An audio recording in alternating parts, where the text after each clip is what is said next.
3. Di sini saya akan menjelaskan materi tentang bahan induk tanah. Bahan induk tanah adalah bahan yang bercerai-cerai dan merupakan bahan mineral yang mengalami hancuran kimia yang di atasnya terbentuk tanah.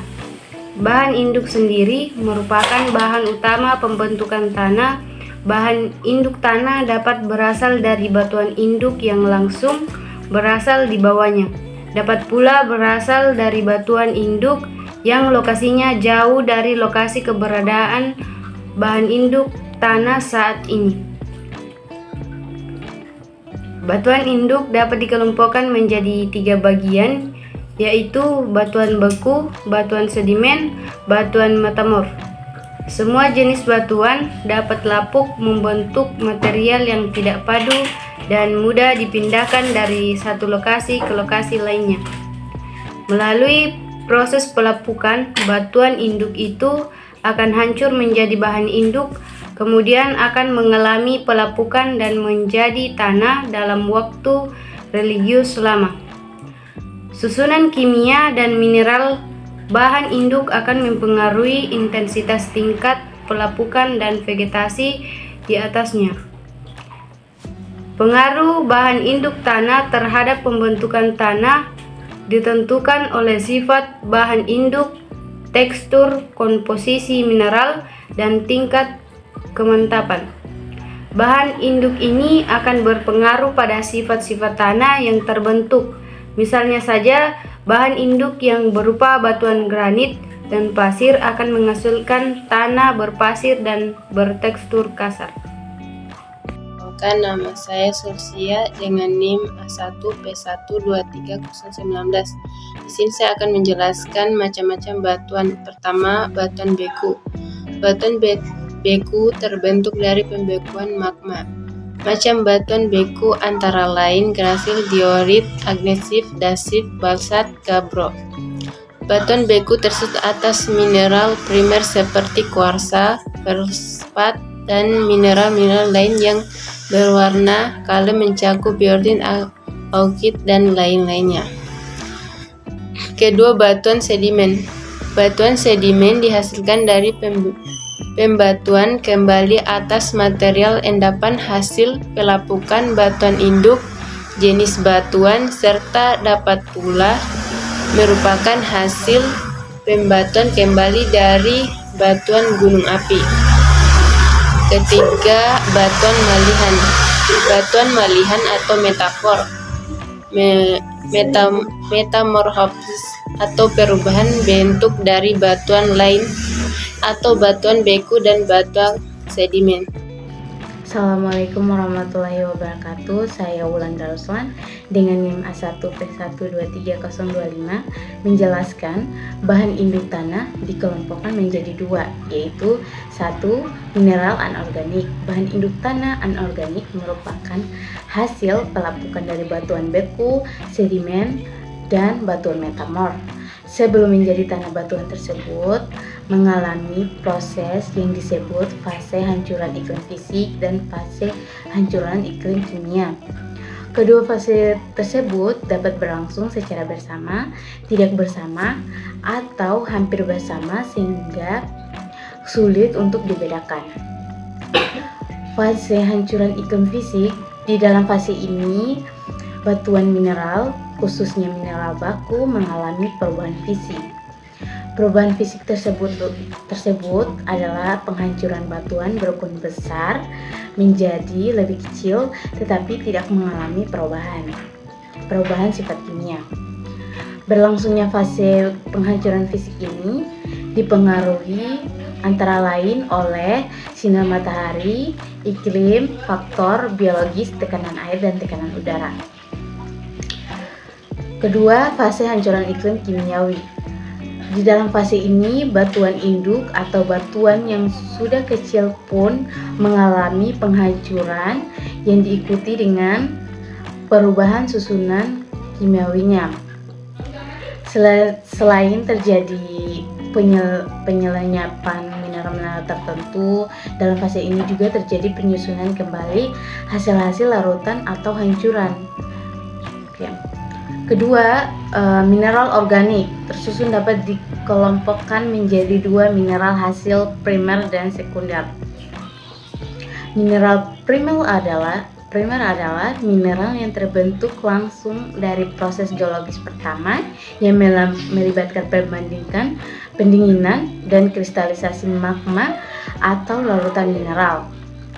Mineral primer biasanya berstruktur kristal yang teratur dan bentuk dalam kondisi fisik dan kimia spesifik. Mineral sekunder adalah mineral terbentuk sebagai hasil dari perubahan kimia dan fisik mineral primer yang ada. Proses-proses seperti pelapukan, hidrasi, oksidasi, atau reaksi dengan larutan menyebabkan mineral primer mengalami transformasi dan membentuk mineral sekunder baru. Oke, itu saja. Sekian. Wassalamualaikum warahmatullahi wabarakatuh. Assalamualaikum warahmatullahi wabarakatuh. Di sini saya akan menjelaskan bagian dari materi kami, yaitu iklim. Analisis iklim yang penting dalam pembentukan tanah adalah curah hujan, suhu, dan kelembaban udara. Curah hujan, suhu, dan kelembaban udara menentukan kelembapan dan suhu tanah yang menentukan watak pelapukan mineral-mineral yang ada dalam tanah. Pada wilayah yang lembab dan panas, maka pelapukan kimia akan lebih dominan dibandingkan dengan wilayah yang kering dan panas. Kondisi sebaliknya adalah pelapukan secara mekanik akan lebih dominan pada wilayah yang kering dan panas dibandingkan wilayah berkondisi iklim tanah yang lain. Penguapan berlebihan yang terjadi pada permukaan tanah akan menyebabkan air tanah naik secara kapiler dan masuk ke dalam profil tanah. Penguapan berlebihan terjadi pada wilayah yang kelembaban udaranya rendah serta panas. Air tanah membawa garam-garam terlarut, khususnya Na dan Ca yang berasal dari batuan induk di bawah profil tanah. Keberadaan garam-garam di dalam profil tanah menyebabkan tanah di wilayah kering dan panas mempunyai kejenuhan basah lebih tinggi dibandingkan tanah yang terdapat di wilayah lembab.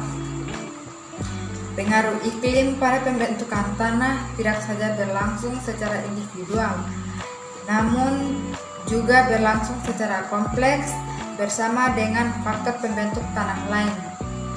Wilayah yang mempunyai curah hujan tinggi dan relief kasar akan cenderung mempunyai ketebalan tanah yang terbatas.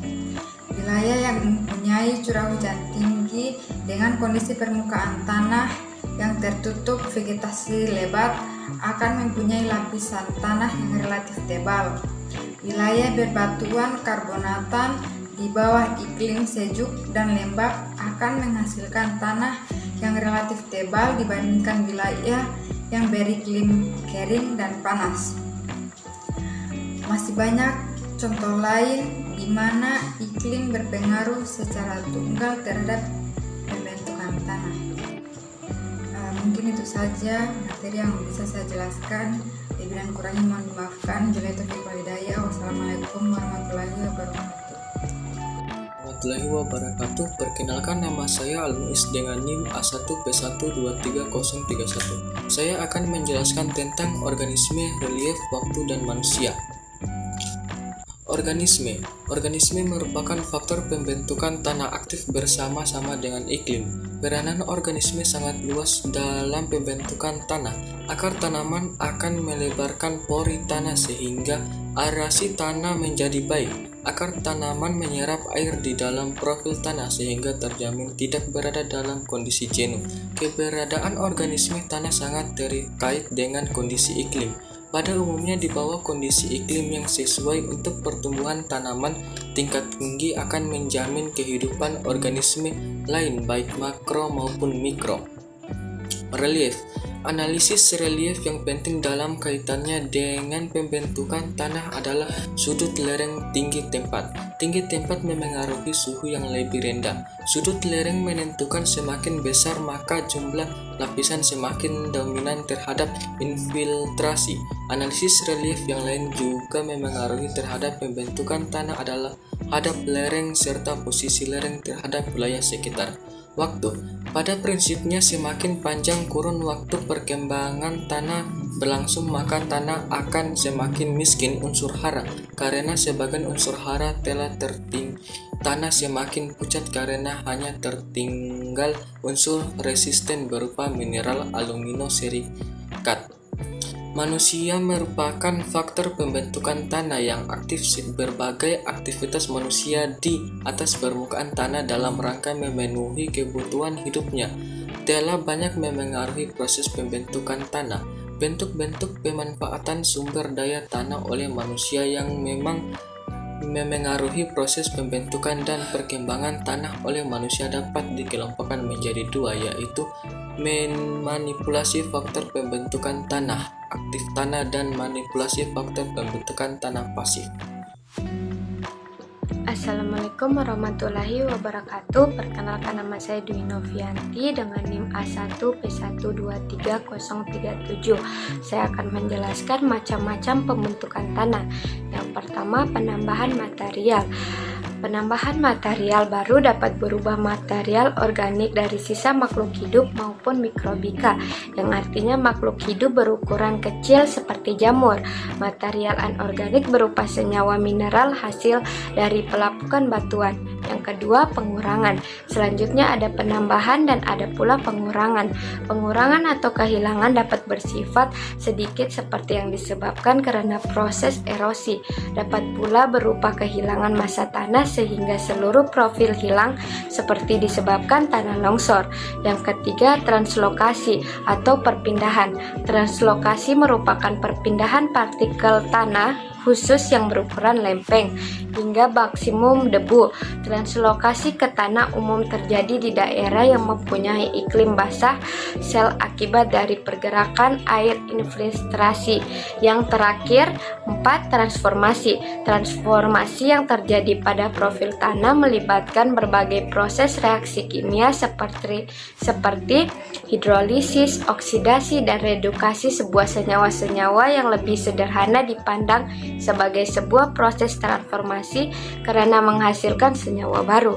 Sekian dari saya, wabillahi taufiq wal hidayah. Wassalamualaikum warahmatullahi wabarakatuh. Assalamualaikum warahmatullahi wabarakatuh. Perkenalkan, nama saya Wadina Ningresmantia dengan NIM A1P1230021. Baik, saya akan menjelaskan mengenai macam-macam proses pembentukan tanah. Pembentukan tanah atau pedogenesis melibatkan 4 kelompok proses, yaitu yang pertama, penambahan. Proses penambahan dalam pembentukan tanah berupa masuknya material baru dalam profil tanah. Material baru dapat berasal dari sedimentasi partikel tanah yang terpindahkan sekelilingnya oleh berbagai macam bentuk tenaga pengangkut, seperti aliran air, angin, dan makhluk hidup khususnya binatang tanah. Penambahan material baru dapat berupa material organik dari sisa makhluk hidup maupun mikroba dan material anorganik berupa senyawa mineral hasil pelapukan batuan. Material tambahan di dalam profil tanah dapat datang dari arah atas maupun arah bawah. Endapan jatuhan seperti material keluaran letusan gunung api merupakan material anorganik yang datang dari arah atas permukaan tanah, sedangkan material tambahan yang datang dari arah bawah berasal dari pelapukan batuan dasar.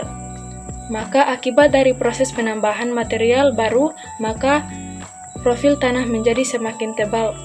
Yang kedua yaitu pengurangan. Pengurangan atau kehilangan material dari profil dapat berupa pengikisan oleh berbagai tenaga erosi. Proses pengurangan dapat pula disebabkan karena perilaku biota tanah, khususnya biota yang membuat lubang di dalam tanah.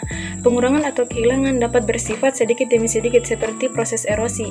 Dapat pula berupa kehilangan massa tanah sehingga seluruh profil tanah hilang, contohnya seperti longsor. Proses pengurangan partikel tanah menyebabkan tanah menjadi tipis. Pengurangan unsur atau senyawa kimia menyebabkan tanah menjadi kering.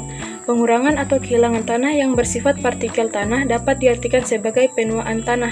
Proses perkembangan tanah dapat dimulai dari tahap awal kembali, yaitu pelapukan batuan dasar sebagai akibat dari hilangnya massa tanah karena proses pelongsoran atau erosi. Sekian dan terima kasih. Bismillahirrahmanirrahim. Assalamualaikum warahmatullahi wabarakatuh.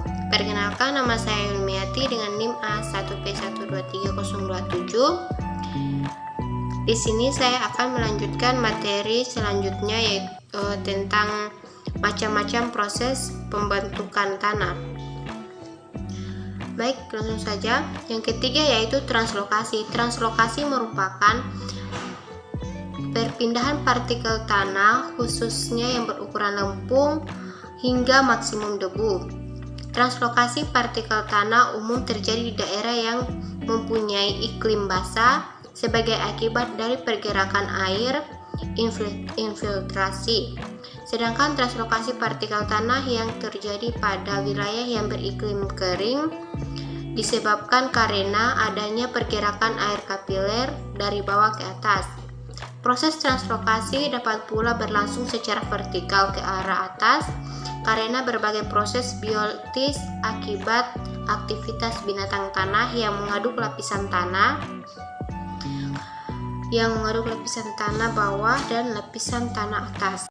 Yaitu yang keempat, transformasi. Pada proses transformasi yang terjadi pada profil tanah melibatkan berbagai proses reaksi kimia seperti hidrolisis, hidratasi, oksidasi, dan reduksi. Luruhnya sebuah senyawa menjadi senyawa-senyawa yang lebih sederhana dipandang sebagai sebuah proses transformasi karena menghasilkan senyawa baru. Wujud kasat mata dari proses transformasi yang terjadi pada profil tanah adalah perubahan warna tanah dari kemerahan dan berangsur-angsur memucat ketika berkembang lanjut. Baik, terima kasih. Itu saja yang dapat saya sampaikan dan jelaskan. Assalamualaikum warahmatullahi wabarakatuh. Perkenalkan, nama saya Diva Priani dengan NIM A1P1230035. Dalam video kali ini saya akan membahas tentang perkembangan tanah. Perkembangan tanah melibatkan serangkaian aktivitas fisik dan kimia yang terjadi selama ribuan hingga jutaan tahun. Proses perkembangan tanah dimulai dari bahan induk tanah. Adapun bahan induk tanah dibedakan menjadi dua, ada yang bahan induk tanah organik dan ada bahan induk tanah yang mineral. Pelapukan batuan induk tanah dapat dibedakan menjadi 3 kelompok. Yang pertama, pelapukan secara fisika, menghasilkan materi yang tidak padu dan berukuran kecil daripada ukuran asalnya. Yang kedua, pelapukan secara kimia, terjadi sebagai akibat berkurang atau bertambahnya unsur kimia tertentu dalam struktur mineral penyusun batuan induk. Yang ketiga, pelapukan secara biologis, disebabkan karena aksi dari makhluk hidup. Batuan induk akan mengalami pemohaian jika suhu relatif tinggi dan pengerutan jika suhu relatif rendah. Proses pemohaian dan pengerutan akan menyebabkan pecah-pecah dan menjadi fragmen-fragmen batuan. Batuan induk yang telah tercerai-berai menjadi fraksi-fraksi batuan yang tidak padu dan mempunyai kemampuan menyimpan air yang lebih baik. Adanya air di dalam rongga antar fraksi batuan menyebabkan proses pelapukan secara fisik maupun juga secara kimia. Pelapukan batuan induk secara kimia tidak dapat lepas dari peran makhluk hidup baik berupa vegetasi dan biodata.